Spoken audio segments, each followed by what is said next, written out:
सूरज आग उगल रहा था और गर्मी पूरे शहर को झुलसा रही थी। शहर का जनरल अस्पताल, जो भारत की स्वास्थ्य सेवाओं का गौरव माना जाता था, आज कुछ ज्यादा ही भीड़ से भरा था। लोग एक दूसरे से टकरा रहे थे, पसीने से तर बतर थे मरीजों के।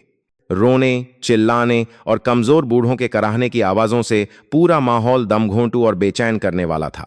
इसी भीड़ के बीच सब इंस्पेक्टर प्रिया शर्मा, जो जिले के क्राइम ब्रांच में तैनात एक महिला पुलिस अधिकारी थी, अपनी बूढ़ी मां को दिखाने लाई थी। उनकी मां को दिल की बीमारी थी, लेकिन 4 घंटे इंतजार करने के बाद भी उनका नंबर नहीं आया था। अपनी मां को पत्थर की बेंच पर सिकुड़कर बैठे हुए कांपते हाथों से अपनी छाती पकड़े हुए देखकर प्रिया का दिल दुख से भर गया।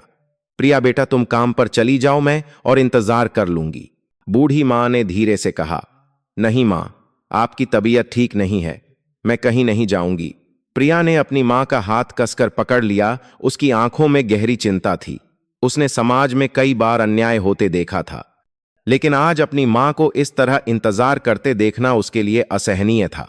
तभी गलियारे के दूसरी तरफ एक अमीर दिखने वाली महिला अंदर आई और कुछ ही मिनटों में एक डॉक्टर उसे खुद लेने आ गया और उसे एक विशेष क्लिनिक रूम में ले गया। एक नर्स ने डॉक्टर के कान दर में दूसरे खुद लेने आ गया। मैं फुसफुसाया, वो HDFC बैंक के डायरेक्टर की पत्नी है। डॉक्टर ने सिर हिलाया और एक बड़ी सी मुस्कान के साथ कहा, आइए मैडम, हमने सारी तैयारी कर ली है। प्रिया वहीं बैठी थी और उसका पूरा शरीर गुस्से से जल रहा था। उसकी मां एक किसान थी, जिसने अपनी पूरी जिंदगी मेहनत करके उसे पढ़ाया, लिखाया और एक पुलिस अफसर बनाया। लेकिन आज वही मां यहां बिना किसी सहारे के इंतजार कर रही थी और कोई उसकी परवाह नहीं कर रहा था। पास में बैठे एक बूढ़े आदमी ने बड़बड़ाया, यहां सिर्फ पैसे वालों का इलाज जल्दी होता है, गरीब हैं तो बस भुगतते रहो। यह सुनना था कि प्रिया के सब्र का बांध टूट गया। वह झटके से उठी और उस डॉक्टर की तरफ तेजी से बढ़ी जो उस अमीर महिला को लेकर गया था। वह अपना आपा खो चुकी थी। डॉक्टर बाद वह चिल्लाई, ऐसा क्यों है कि गरीब लोग आधे दिन से इंतजार कर रहे हैं और उनका नंबर नहीं आता, जबकि अमीर आते ही सीधे अंदर चले जाते हैं। वर्मा नाम का वह डॉक्टर, जो इंटरनल मेडिसिन विभाग का प्रमुख था, मुड़ा और वर्दी में खड़ी लड़की को घूर कर देखा। तुम कौन होती हो? यहां इस तरह चिल्ला क्यों रही हो? प्रिया ने अपना पुलिस ID कार्ड निकाला और दृढ़ता से कहा, मैं sub inspector Priya Sharma, Bandra police station से। मैं आपसे इस भेदभाव भरे बर्ताव का जवाब मांग रही हूं। वर्मा हंसा, मजाक कर रही हो? यह एक बड़ा अस्पताल है, जिसके पास सुविधाएं हैं, उसे थोड़ी प्राथमिकता मिल जाती है। इसमें क्या बड़ी बात है? आपने अभी मेडिकल नैतिकता के उल्लंघन को स्वीकार किया है। मैं आपसे अनुरोध करती हूं कि आप अपना काम रोकें और पूछताछ के लिए मेरे साथ स्टेशन चलें। पूरा गलियारा शांत हो गया। इंतजार कर रहे मरीज उस साहसी महिला पुलिस अधिकारी को हैरानी से देख रहे थे। कुछ लोग फुसफुसाने लगे, देखो वह न्याय के लिए खड़ी हुई है। वर्मा का चेहरा पीला पड़ गया, लेकिन वह फिर भी अकड़कर बोला, मैं कहीं नहीं जा रहा, यह मेरे काम करने की जगह है। प्रिया ने अपनी जेब से हथकड़ी निकाली और एक कदम आगे बढ़ी। अगर आपने सहयोग नहीं किया तो मुझे जबरदस्ती करनी पड़ेगी। कुछ लोग उठकर प्रिया के ताम के बड़ी को वराता देने पीछे आकर खड़े हो गए। उनकी आंखों में समर्थन था। एक बूढ़े ने कहा, पुलिस मैडम, आपने बिल्कुल सही किया, हम गरीबों के लिए इंसाफ लाइए। यह देखकर अस्पताल के 2 सुरक्षा गार्ड आगे बढ़ने लगे, लेकिन भीड़ ने उन्हें रोक दिया। माहौल बेहद तनावपूर्ण हो गया था। प्रिया ने और इंतजार नहीं किया, वह आगे बढ़ी, वर्मा का हाथ पकड़ा और सबके सामने उसकी कलाई में हथकड़ी लगा दी।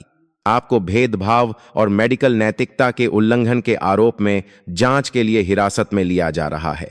भीड़ ने जोर जोर से तालियां बजानी शुरू कर दी और नारे लगने लगे, ऐसी ही पुलिस अफसर चाहिए, इस जैसे डॉक्टर को सजा मिलनी चाहिए। प्रिया वर्मा को अपनी गाड़ी की तरफ ले गई। उसका सिर ऊंचा था और आंखें चाकू की तरह तेज थीं। उसकी मां बेंच पर चुपचाप बैठी रो रही थी, लेकिन ये दुख के नहीं, गर्व के आंसू थे। वर्मा को पुलिस स्टेशन ले जाने के तुरंत बाद मीडिया में तूफान आ गया। लोगों के मोबाइल से बनाए गए वीडियो सोशल मीडिया पर तेजी से वायरल हो गए। 6 घंटे से भी कम समय में एक गुमनाम पुलिस अधिकारी प्रिया शर्मा जनता की चर्चा का केंद्र बन गई।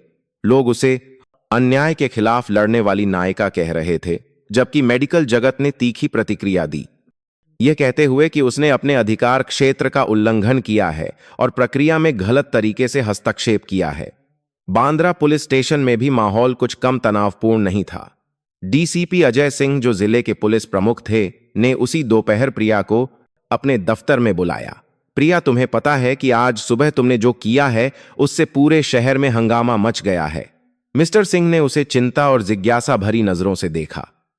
प्रिया सावधान की मुद्रा में खड़ी थी। उसकी आवाज शांत थी। रिपोर्टिंग सर, मैंने सिर्फ अपनी अंतरात्मा और कानून के अनुसार काम किया है। अंतरात्मा की बात मैं नहीं करूंगा, लेकिन कानून को सही प्रक्रिया का पालन करना होता है। तुमने अकेले कार्रवाई की, अपने सीनियर्स को रिपोर्ट नहीं किया और एक डॉक्टर को अस्पताल से ही गिरफ्तार कर लिया। तुम्हें इसके अंजाम का अंदाजा है।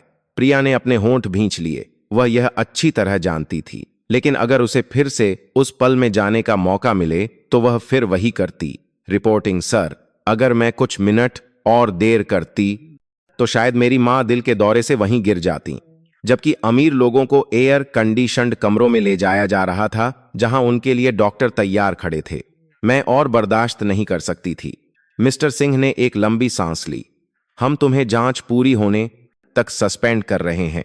इस दौरान तुम मीडिया से बात नहीं करोगी और कोई बयान नहीं दोगी, समझी? प्रिया ने सिर झुकाया। Yes sir. वह कमरे से बाहर निकली। उसका दिल भारी था, अनुशासनात्मक कार्रवाई के कारण नहीं, बल्कि इसलिए कि वह जानती थी कि न्याय का जो रास्ता उसने चुना है वह कभी आसान नहीं होता। उस शाम अपने छोटे से किराए के कमरे में प्रिया अपने बारे में लिखे गए ऑनलाइन लेखों को देख रही थी। सुर्खियां सनसनीखेज थीं। महिला पुलिस ने अस्पताल के बीचों बीच डॉक्टर को गिरफ्तार किया। साहसिक कार्रवाई या अधिकार का दुरुपयोग। उसका फोन लगातार बज रहा था। जानकारों से लेकर अजनबियों तक के दर्जनों मैसेज और कॉल आ रहे थे। कोई उसे आधुनिक युग की नायिका कह रहा था तो कोई उसे अहंकारी बता रहा था, लेकिन इन सब के बीच एक पुराने दोस्त के मैसेज ने झाने का रहा था उसे रुला दिया। प्रिया, मैं जानती हूं तुम कभी नहीं बदली। तुम आज भी वही 12वीं क्लास की लड़की हो जो क्लास के दरवाजे के सामने खड़ी हो गई थी ताकि टीचर एक गरीब दोस्त को सिर्फ इसलिए सजा न दे सके क्योंकि उसके पास यूनिफॉर्म खरीदने के पैसे नहीं थे। तुमने सही किया। हिम्मत मत हारना। प्रिया ने फोन नीचे रखा और यादें ताजा हो गईं। उस साल उसे एक टीचर का विरोध करने के लिए सजा मिली थी, लेकिन उसी साल उसने कसम खाई थी कि वह कमजोरों को न्याय दिलाने वाली बनेगी। अगले दिन सिटी जनरल अस्पताल ने एक प्रेस कॉन्फ्रेंस की। अस्पताल के डायरेक्टर डॉ कपूर ने दावा किया कि डॉ वर्मा का व्यवहार सिर्फ एक गलतफहमी थी और कुछ विशेष लोगों को सुरक्षा और स्वास्थ्य कारणों से प्राथमिकता देने की जरूरत होती है। उन्होंने जांच एजेंसी से सब इंस्पेक्टर प्रिया शर्मा के अधिकार क्षेत्र के उल्लंघन की जांच करने का भी अनुरोध किया। इसके तुरंत बाद इंटरनेट पर विरोध की लहर दौड़ गई। लोगों ने अस्पतालों में अपने साथ हुए भेदभाव की कहानियां साझा करनी शुरू कर दी। एक 75 साल की महिला ने बताया कि उन्हें दिल की जांच के लिए सुबह से शाम तक इंतजार करना पड़ा। मेरी बेटी मेरे बगल में बैठी रो रही थी। अगर वह पुलिस अधिकारी न होती तो शायद हम हमेशा चुप रहते। जिला पुलिस एक मुश्किल स्थिति में फंस गई थी। उन्हें विभाग की छवि भी बचानी थी और कानूनी प्रक्रिया का पालन भी करना था। प्रिया से लगातार 3 दिनों तक पूछताछ की गई, जिसमें पब्लिक प्रोसिक्यूटर और स्वास्थ्य विभाग के प्रतिनिधि भी मौजूद थे। एक आमने सामने की पूछताछ के दौरान डॉ वर्मा, जिनकी हथकड़ियां तो खुल चुकी थीं लेकिन वे अभी भी सस्पेंड थे, ने गुस्से में कहा, मैंने कोई भेदभाव नहीं किया, मैंने सिर्फ ऊपर से मिले आदेशों का पालन किया। प्रिया ने सीधे उसकी आंखों में देखा। तो कौन है वह ऊपर वाला? किसने आपको सैकड़ों गरीब मरीजों को नजरअंदाज करके पैसे वालों को प्राथमिकता देने की इजाजत दी? किसी ने जवाब नहीं दिया। मामला धीरे धीरे बढ़ने लगा। पत्रकारों की जांच में पता चला कि सिर्फ डॉ वर्मा ही नहीं बल्कि अस्पताल के प्रबंधन का एक पूरा सिस्टम अमीर लोगों से वित्तीय सहायता लेकर उन्हें इलाज में प्राथमिकता देता था। वे इस अनैतिक काम को स्वैच्छिक दान की आड़ में छिपाते थे। वीआईपी मरीजों की एक लंबी सूची सामने आई, जिसमें बड़े बिजनेसमैन, अधिकारी और मशहूर कलाकारों के रिश्तेदार शामिल थे। जनता के दबाव में स्वास्थ्य मंत्रालय ने अस्पताल की व्यापक जांच का आदेश दिया। इसी बीच प्रिया के कुछ सहकर्मी जो अब तक चुप थे, उसके समर्थन में बोलने लगे। यहां तक कि वकीलों के एक समूह ने प्रिया के लिए मुफ्त में केस लड़ने की पेशकश की अगर उस पर मुकदमा चलाया जाता। इस तूफान के बीच प्रिया चुप रही। उसने अपना समय घर पर मां की देखभाल करने और कानून की किताबें पढ़ने में बिताया। लेकिन उसके दिल में एक नया संकल्प जन्म ले रहा था। अगर सिस्टम नहीं बदलेगा तो वह उसे बदलेगी। प्रिया के सस्पेंड हुए 3 हफ्ते बीत चुके थे। ऐसा लग रहा था कि मामला शांत हो जाएगा, लेकिन हुआ इसका उल्टा। जनता अभी भी बंटी हुई थी। उसके समर्थकों की संख्या दिन ब दिन बढ़ रही थी, लेकिन कई लोग पुलिस बल की छवि खराब करने और मेडिकल क्षेत्र में दहशत फैलाने के लिए उस पर मुकदमा चलाने की मांग भी कर रहे थे। सच तो यह था कि प्रिया की कार्रवाई ने एक ऐसे बड़े हित समूह को छू लिया था जिसकी उसने कल्पना भी नहीं की थी। डॉ वर्मा तो सिर्फ एक मोहरा था। आंतरिक जांच के दौरान कुछ सुरक्षा अधिकारियों को एक उच्च स्तरीय इलाज के लिए घूस रैकेट के सबूत मिले, जिसमें हर महीने करोड़ों रुपए का लेन देन होता था। एक रात जब प्रिया अपनी मां की देखभाल कर रही थी, दरवाजे पर दस्तक हुई। यह इंस्पेक्टर रोहन था, उसका पुराना सहपाठी और अब इन्वेस्टिगेशन डिपार्टमेंट का एक जांच अधिकारी। प्रिया, तुम अब बाहर नहीं रह सकती, हमें तुम्हारी मदद चाहिए। विभाग के अंदर कोई सबूत मिटाने की कोशिश कर रहा है। प्रिया हैरान थी। तुम्हारा मतलब है कि कोई सबूत नष्ट कर रहा है? रोहन ने सिर हिलाया। बिल्कुल, और हम किसी पर भरोसा नहीं कर सकते, लेकिन तुम अकेली हो जो इस मामले को अंजाम तक पहुंचाने का साहस रखती हो। प्रिया कुछ देर चुप रही, फिर अपनी सोती हुई मां की ओर देखा। अंतक करत रहा है, नाच कर रहा है। मैं उसने सिर हिला दिया। अगले दिन प्रिया को एक नवगठित विशेष जांच दल के सामने पेश होने के लिए बुलाया गया। कुछ निष्पक्ष जांचकर्ताओं की एक छोटी टीम की सुरक्षा में प्रिया को पिछले 3 वर्षों के सिटी जनरल अस्पताल के सभी रिकॉर्ड की जांच का काम सौंपा गया। उसने जो पाया वह भयानक था। सैकड़ों गरीब मरीजों के इलाज में देरी हुई, कुछ की तो मौत भी हो गई, जबकि वीआईपी मरीजों का अत्याधुनिक मशीनों से तुरंत इलाज किया गया। एक फाइल ने प्रिया को अंदर तक हिला दिया। यह आयशा नाम की 6 साल की बच्ची का मामला था। उसे दिल की मांसपेशियों में गंभीर सूजन थी। उसकी मां, जो लॉटरी टिकट बेचती थी, ने डॉक्टरों से उसे तुरंत भर्ती करने की मिन्नतें कीं, लेकिन विशेष शुल्क न होने के कारण बच्ची को घर भेज दिया गया। 3 दिन बाद उसकी मौत हो गई। जिस दिन आयशा की मौत हुई, उसी दिन एक मशहूर कलाकार के बच्चे को भी इसी बीमारी के साथ अस्पताल लाया गया था और सिर्फ 12 घंटों में उसका सफलतापूर्वक इलाज कर दिया गया। प्रिया फाइल को पकड़े कमरे के कोने में चुपचाप बैठ गई। उसकी आंखों से आंसू बह रहे थे, गुस्से से नहीं बल्कि बेबसी से। ऐसी और मौतें नहीं होने दी जा सकती, उसने धीरे से कहा। उस रात प्रिया देर से दफ्तर से निकली। जब वह अपनी बाइक के पास पहुंची तो अचानक 2 अजनबी लोगों ने उसका रास्ता रोक लिया। तुझे क्या लगा सिस्टम को नंगा करके वाहवाही बटोरेगी? एक ने गुर्राते हुए कहा। इससे पहले कि वह अपनी बंदूक निकाल पाती, उसके पेट में एक जोरदार घूंसा लगा और वह गिर पड़ी। लेकिन अपनी ट्रेनिंग की वजह 2 अजनबी लोगों ने एक में गिर मलाते हैं 2 जल की बात होके लगा सिस्टम को बात से उसने तुरंत पलटवार किया और हमलावर के पैर पर जोर से लात मारी।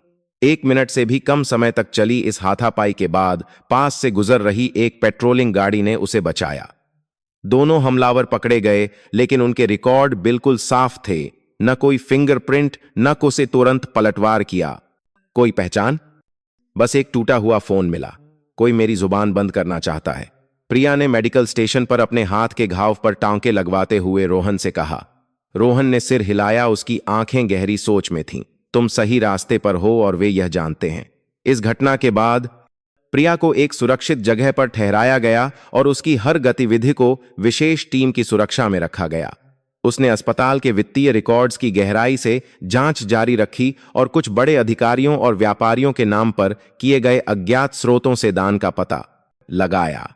अब यह कहानी सिर्फ मेडिकल नैतिकता की नहीं रही थी, यह भ्रष्टाचार का नंगा सच बन गई थी। प्रिया ने 37 पन्नों की एक विस्तृत रिपोर्ट लिखी और सीधे पुलिस मुख्यालय और प्रधानमंत्री कार्यालय को भेजी, जिसमें एक पंक्ति को उसने लाल स्याही से रेखांकित किया था। अगर हम अस्पतालों को साफ नहीं कर सकते जहां लोग जीने की उम्मीद लेकर आते हैं, तो फिर किसी और जगह से उम्मीद रखने का कोई मतलब नहीं है। मीडिया तक खबरें लीक होने लगीं। कुछ खोजी पत्रकारों ने प्रिया पर नजर रखनी शुरू कर दी। पहले लेख सिटी जनरल अस्पताल की चुप्पी और एक पुलिस अधिकारी ने मेडिकल माफिया का पर्दाफाश करने के लिए अपना करियर दांव पर लगाया, जैसे शीर्षकों के साथ छपने लगे।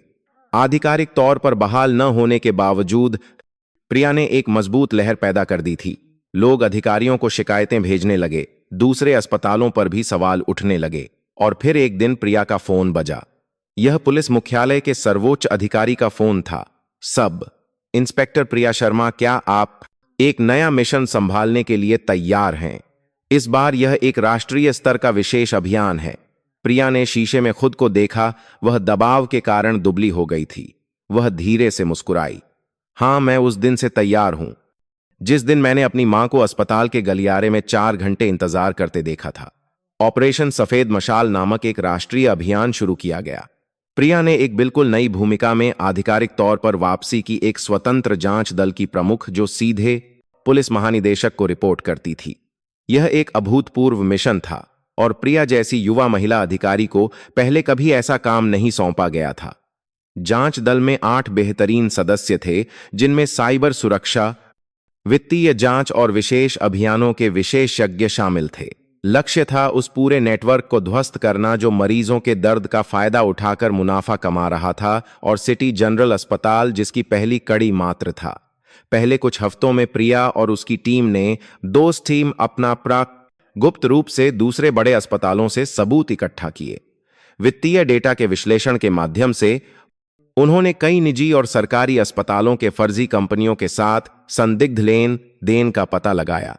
पैसा गरीब मरीजों से स्वैच्छिक दान के जरिए सबसे शक्तिशाली लोगों की जेब में जा रहा था।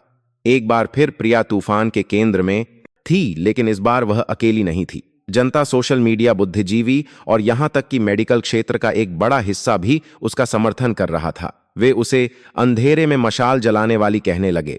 आखिरकार फैसले का दिन आ ही गया।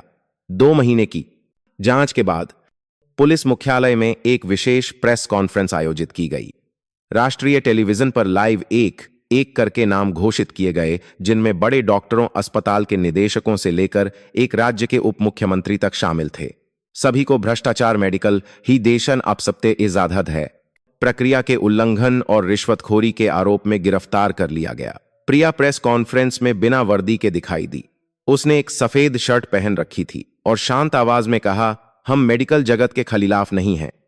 हम सिर्फ उन लोगों के खिलाफ हैं जो इसे गंदा कर रहे हैं, ताकि यह अपनी असली पहचान यानी बिना अमीर गरीब का भेद किए लोगों की जान बचाने के काम पर लौट सके। पूरा हॉल शांत हो गया। कुछ सेकंड बाद तालियों की गड़गड़ाहट गूंज उठी, जो पहली पंक्ति में बैठे एक बूढ़े आदमी से शुरू होकर पूरे कमरे में फैल गई। समय बीता, मुकदमे सार्वजनिक रूप से चले। अदालत में चौंकाने वाले बयान सामने आए। एक डॉक्टर ने 3 साल में 20 करोड़ रुपए से ज्यादा की रिश्वत ली थी।